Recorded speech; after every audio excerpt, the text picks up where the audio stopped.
Bonjour à vous et bienvenue dans cette 10e partie du livre de Diana Wallstatt, Ecology of the Planted Aquarium, dans laquelle nous allons parler du contrôle des algues.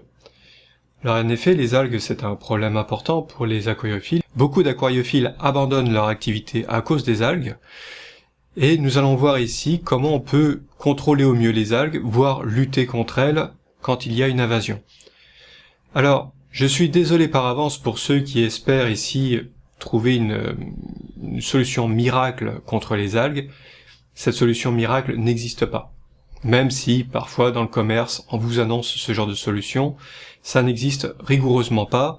Nous avons affaire ici à du vivant, donc chaque espèce vivante cherche à survivre autant qu'elle le peut, et il est évident qu'elle va déployer toute son ingéniosité à résister à toute attaque contre elle. Donc il n'y a pas de solution évidente, radicale, souveraine contre toutes les algues confondues, surtout que quand on s'attaque aux vivants, on a beaucoup de mal à sélectionner ce que l'on veut atteindre. Quand on cherche à atteindre les algues, bien souvent, on atteint aussi les plantes.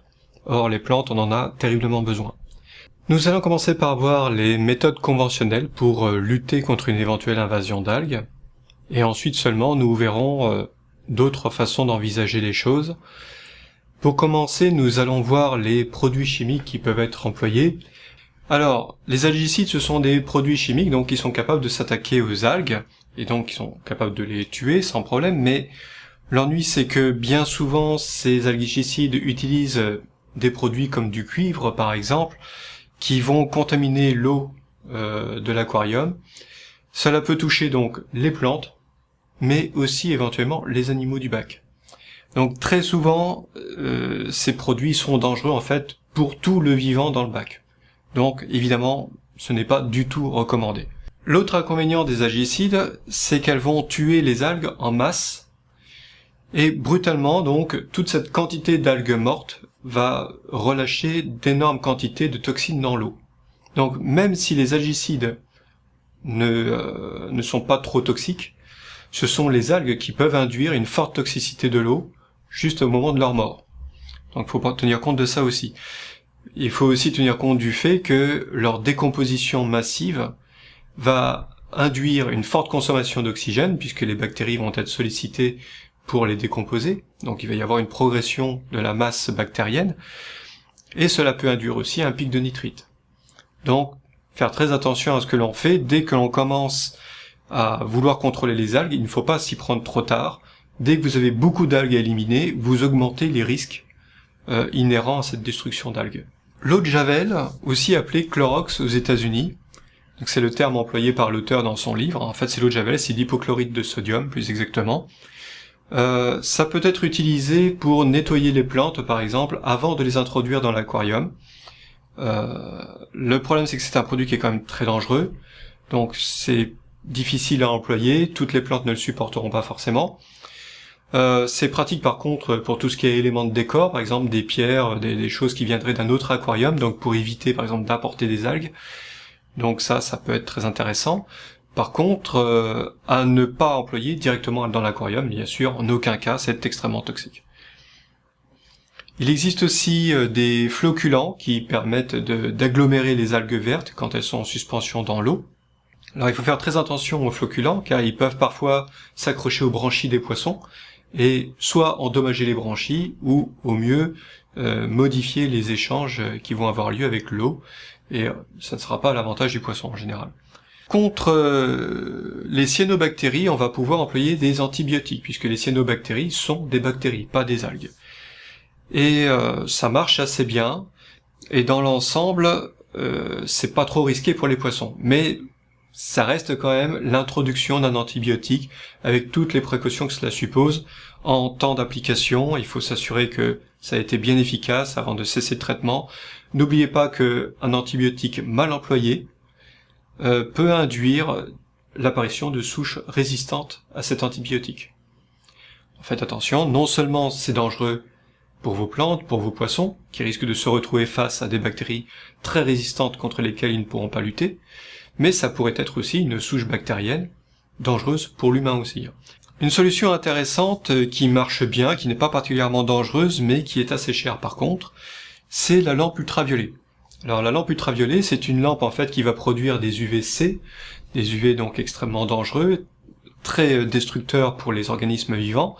Notre atmosphère nous protège contre les UVC, nous ne recevons pas d'UVC à la surface de la planète.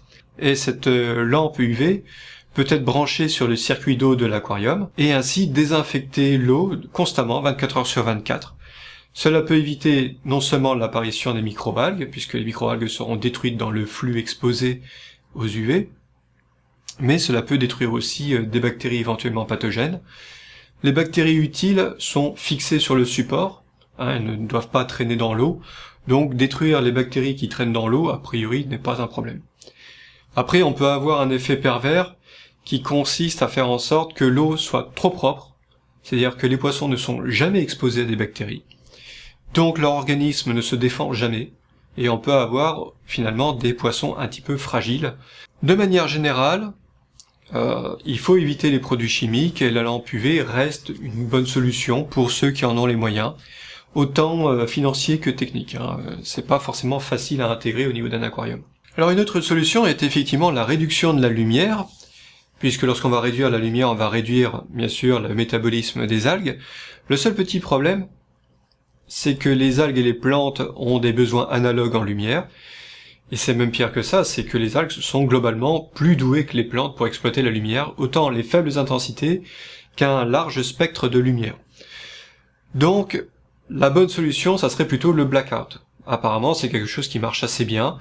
Un blackout, ça consiste à faire une obscurité complète, donc sans aucune lumière.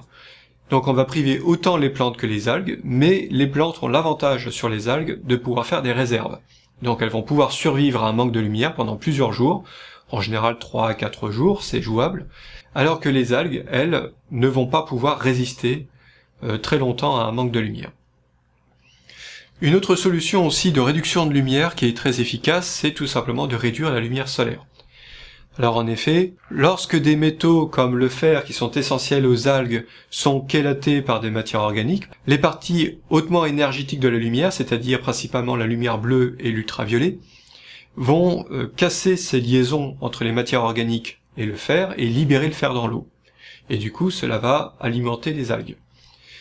Donc le fait de couper toute lumière solaire peut grandement aider à la lutte contre les algues, puisqu'on évite donc la libération du fer dans l'eau et donc la survie des algues. Les changements d'eau. Alors les changements d'eau, c'est ce que l'on préconise souvent pour lutter contre les algues. Je l'ai moi-même fait, mais c'est une erreur. Les changements d'eau ont leur efficacité dans le cas d'invasion forte des algues, lorsqu'il y a vraiment un risque pour que les algues supplantent les plantes. Alors à ce moment-là, oui, un changement d'eau est utile. Pourquoi ? Tout simplement parce que les produits allélopathiques émis par les algues sont plus puissants, plus nocifs que ceux émis par les plantes. Donc, quand il y a une guerre allélopathique entre les plantes et les algues et que les algues visiblement prennent le dessus, c'est que c'est déjà perdu pour les plantes, c'est pas la peine de laisser faire. Le fait de changer l'eau va permettre de réduire la charge en produits allélopathiques et éviter aux plantes de mourir. Mais c'est le seul cas, je dirais, où le changement d'eau se justifie dans le cadre de la lutte contre les algues. Si vous n'avez que quelques algues qui commencent à apparaître, les changements d'eau ne feront pas évoluer la situation favorablement, et on verra plus tard pourquoi. Nous avons aussi la solution des animaux algivores, alors par exemple les crevettes, les escargots, certains poissons. Malheureusement, c'est une solution qui marche pas toujours très bien. Déjà parce que les crevettes et les escargots, apportent une aide non négligeable, c'est vrai qu'ils nettoient pas mal les algues, mais c'est pas radical, c'est pas ça qui va vous nettoyer parfaitement votre aquarium et vous apporter une solution sur le long terme. Pour ce qui est des poissons mangeurs d'algues, c'est une solution souvent très aléatoire, pour plusieurs raisons. Déjà, parce que peu de poissons mangent des algues. Ensuite, parce que ces poissons qui en mangent sont très sélectifs. Ils n'aiment que certaines algues. Donc, malheureusement, si vous avez une invasion d'algues qui ne lui plaisent pas, ça va pas servir à grand chose. De manière générale, il ne faut pas maintenir un animal pour son côté utile. C'est tentant, bien sûr, quand on a envie de faire un petit écosystème qui marche bien, où chacun a sa petite place, on a envie de faire ce genre de choses. Cependant, un aquarium n'est pas un véritable écosystème, c'est beaucoup trop petit, Il y a beaucoup trop peu d'espèces en présence, autant du côté des animaux que des plantes, et finalement, on ne peut pas établir sérieusement un écosystème viable sur une très longue durée avec un aquarium. Ou alors c'est que vous avez vraiment tout étudié pour ça de A à Z, et que c'est vraiment compatible avec un tout petit espace. Donc, il faut introduire un poisson dans un aquarium, ou tout autre être vivant, parce que vous pouvez l'y maintenir, parce que vous pouvez maintenir de bonnes conditions de vie pour lui, mais jamais, en aucun cas, n'introduisez de poisson, par exemple, parce que c'est un mangeur d'algues, et parce que, soi-disant, ça va nettoyer votre aquarium. C'est faux, c'est archi faux, c'est souvent un argument marketing, mais dans la réalité, ça ne marche pratiquement jamais. Alors il y a aussi l'élimination des phosphates, par exemple avec des changements d'eau. Malheureusement, la quasi-totalité des aquariums habituels sont eutrophes, c'est-à-dire trop chargés en éléments nutritifs, autant pour les plantes, les algues que les animaux, les bactéries, tout simplement parce que c'est un milieu qui est trop petit, donc très souvent surchargé en animaux, même quand il y en a très peu, et en particulier donc la présence des phosphates, qui est induite par les animaux notamment, eh bien, est toujours trop haute. Dans un aquarium habituel, on trouve entre 1 et 5 mg de phosphate par litre. Or, il suffit de 0,02 mg par litre pour alimenter des algues. En clair, vous aurez beau changer d'eau, vous aurez toujours trop de phosphate, même si votre test vous indique 0. Autant dire que c'est pareil avec le nitrate. Il est quasiment impossible d'éliminer totalement le nitrate. Même si dans un ANP, donc un aquarium naturel planté, la méthode naturelle proposée par Diana Wallstraat, on a affaire à des concentrations de nitrate extrêmement faibles, en général non mesurables, mais ça ne veut pas dire qu'il n'y en a pas. Et là encore, de très faibles concentrations de nitrate suffisent à alimenter les algues. Nous allons maintenant voir dans la deuxième partie comment mettre en compétition les plantes et les algues, et comment faire en sorte que ça tourne à l'avantage des plantes. Alors bien sûr, on va commencer par examiner les avantages des algues par rapport aux plantes. Alors, les algues ont pour avantage, déjà, une meilleure exploitation des faibles lumières. Plus la lumière sera faible dans le bac, et plus les algues seront favorisées par rapport aux plantes. Alors faites attention, certains conseillent de ne pas éclairer trop fort, justement pour ne pas favoriser les algues. Ça n'a aucun sens. Ça va être vrai pendant un certain temps, c'est vrai que ça va ralentir l'apparition des algues quand vous mettez en place un aquarium neuf. Effectivement, au lieu d'apparaître au bout de 3 semaines, elles apparaîtront peut-être au bout de 2 mois. Mais elles apparaîtront quand même. Et surtout, elles auront déjà l'avantage d'une faible lumière par rapport aux plantes. Donc, ce n'est pas si intéressant que ça. Ensuite, les algues exploitent mieux donc toute l'étendue du spectre lumineux. En gros, les plantes vont exploiter toute la lumière sauf le vert, c'est-à-dire en gros le bleu et le rouge. Les algues, elles, sont capables d'exploiter quasiment tout. Quel que soit l'éclairage que vous avez, les algues pourront s'en satisfaire. Donc là encore, les soi-disant tubes anti-algues machin chouette, c'est de la foutaise. Les algues supportent mieux de manière générale des conditions extrêmes, c'est-à-dire les eaux trop chaudes, trop froides, trop dures, ou un pH trop élevé ou trop faible, etc.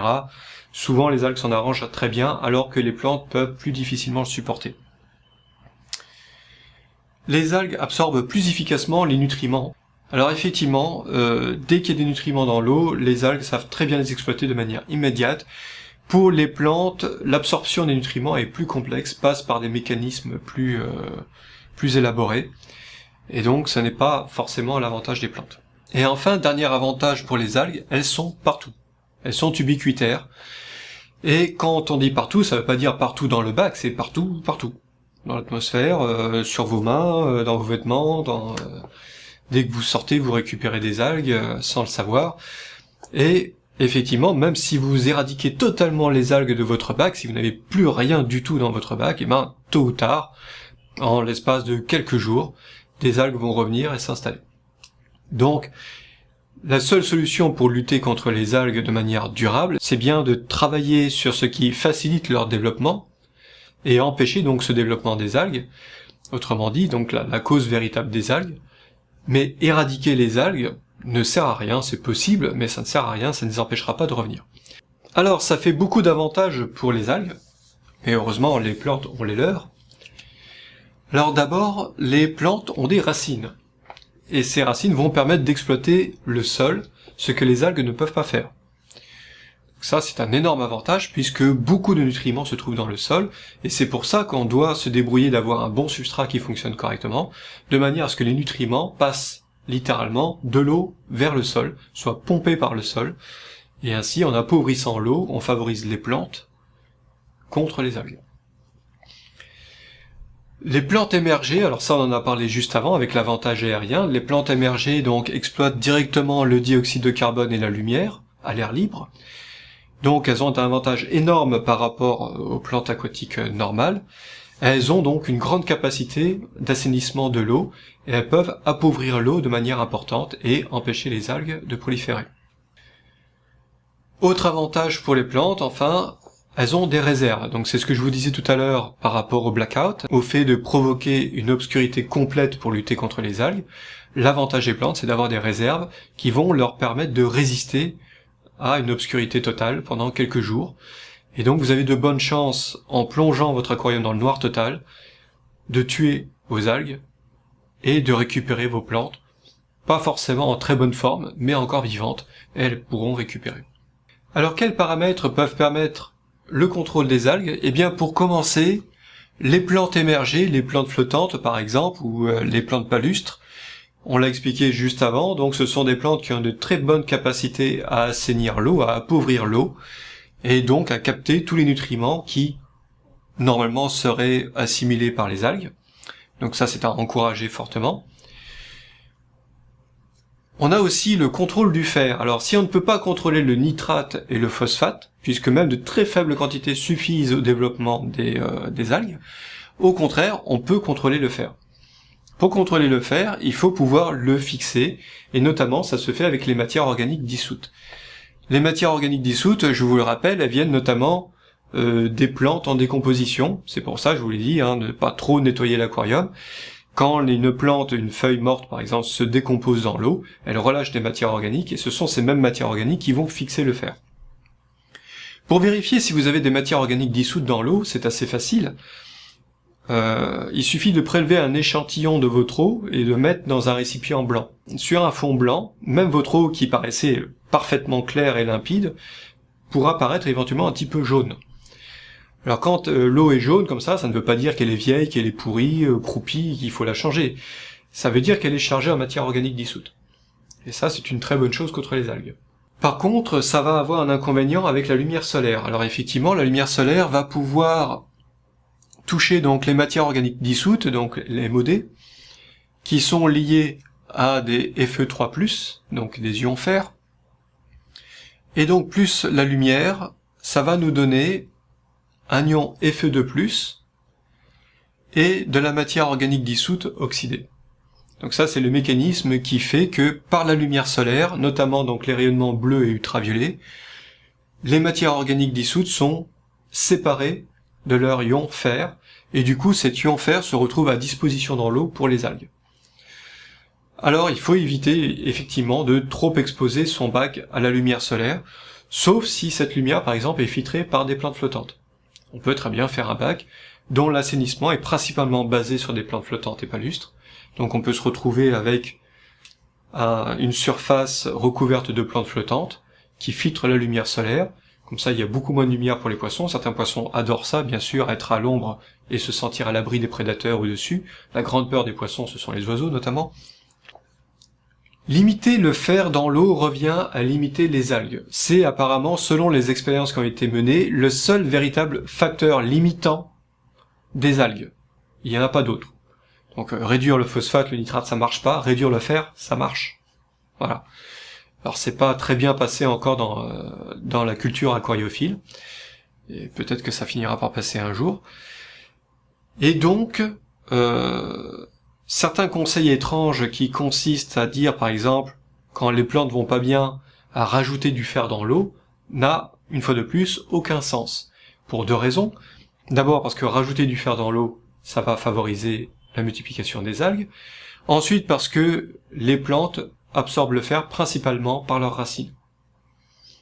Donc, à moins d'être sûr que le fer aille dans le substrat, ce qui n'est pas impossible si vous avez un très bon substrat, Mais quand on ajoute de grosses quantités de fer régulièrement, il arrive forcément un moment où l'eau est plus ou moins saturée en fer, et les plantes ne vont pas en tirer grand-chose en réalité. Ce sont surtout les algues qui vont en profiter.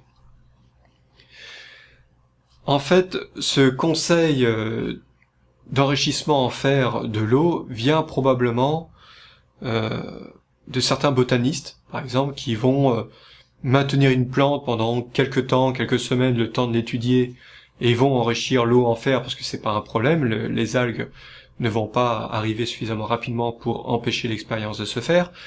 Ça peut venir aussi éventuellement de la culture hydroponique. Vous savez, cette culture qui consiste à alimenter les racines des plantes avec un mélange nutritif à base d'eau. Et effectivement, si on alimente les racines des plantes avec de l'eau, il va falloir charger cette eau en fer, c'est logique. Mais attention, ce sont les racines des plantes qui baignent dans cette eau en hydroponie, c'est pas la plante complète. Donc on n'a pas affaire au même contexte qu'en aquariophilie. Dernier paramètre important pour la lutte contre les algues, c'est l'allélopathie. Alors l'allélopathie, on en a parlé dans le 3e chapitre, c'est cette lutte chimique qui a lieu entre les plantes, entre elles, mais aussi contre les algues, et aussi bien sûr cette lutte chimique des algues contre les plantes. Ça marche dans les deux sens.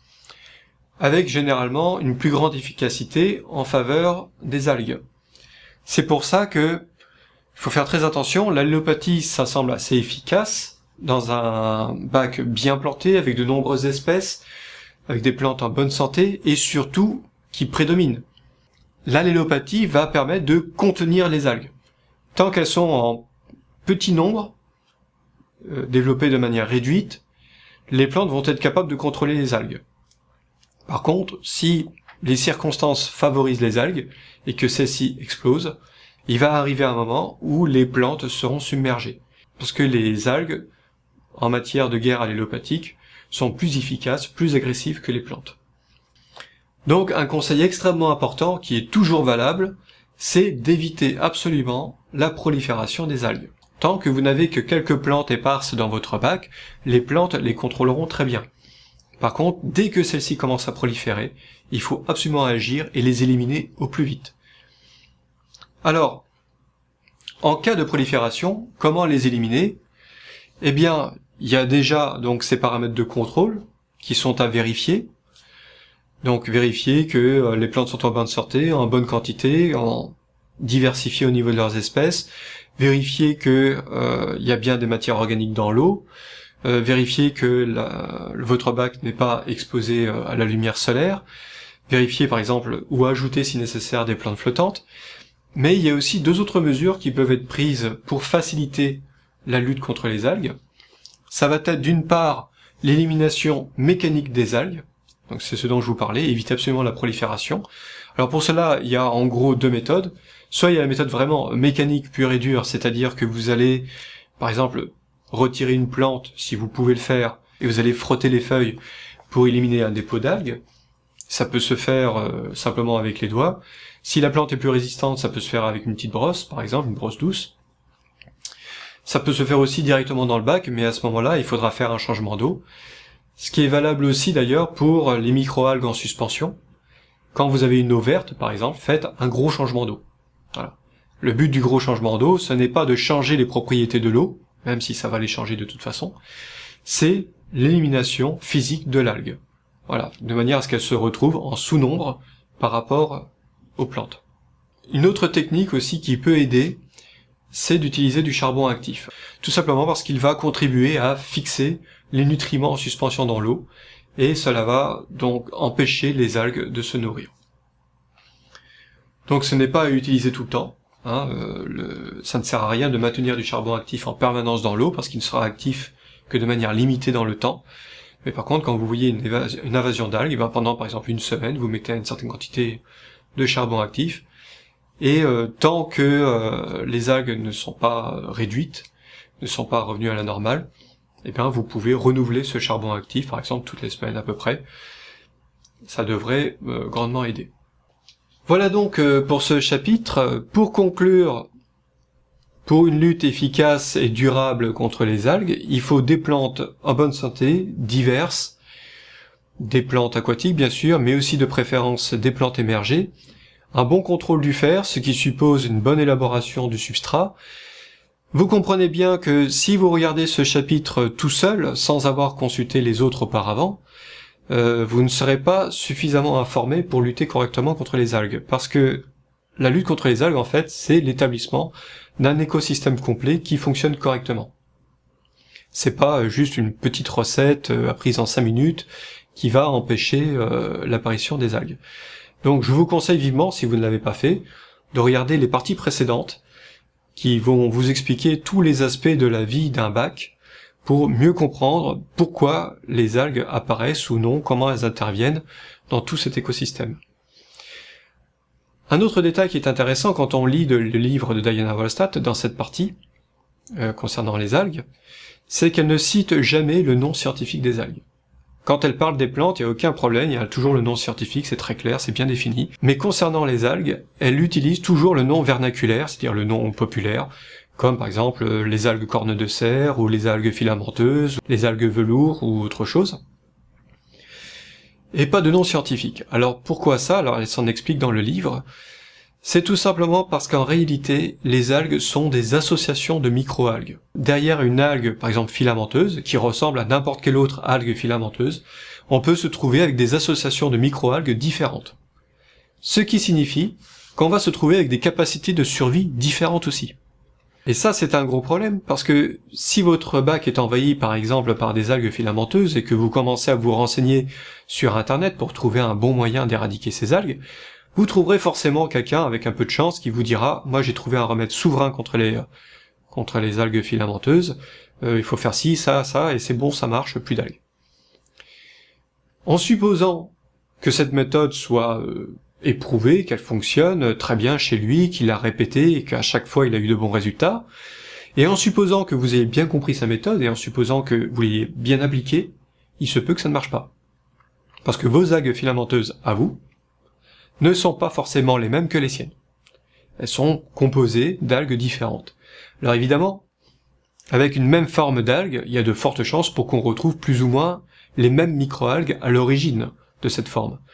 Mais c'est sans certitude, et ce sera toujours avec des proportions différentes, des associations différentes, ce qui va faire qu'une algue qui sera très fragile et qui ne survivra que quelques jours, et disparaîtra même sans qu'on fasse rien, pourra éventuellement dans un autre cas résister très longtemps, pendant des mois, et être quasiment impossible à éradiquer.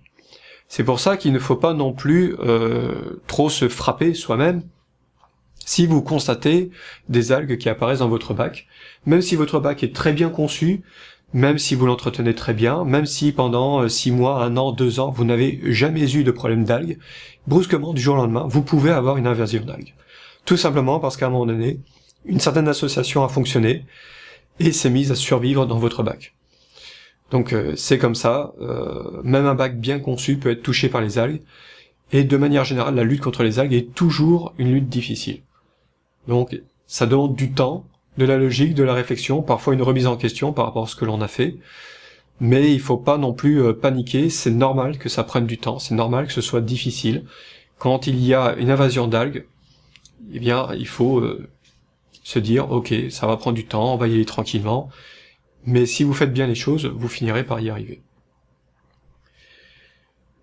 Voilà pour cette partie, je vous remercie de l'avoir suivi, et nous nous donnons rendez-vous donc pour la 11e et dernière partie sur un exemple de mise en place de bac par Diana Wallstatt. Sur ce, je vous souhaite une bonne continuation, soignez bien vos poissons, vos plantes, détruisez bien vos algues, et à la prochaine fois. Alors petit essai pour image et son. On a les gestes qu'il faut, bon endroit. Wow, wow, wow. Oui, pourquoi je suis de travers là? Sans rire, je suis de travers en étant comme ça? Ah ouais, putain, je suis grave. Non mais tout est de travers là. Ouais, c'est de travers.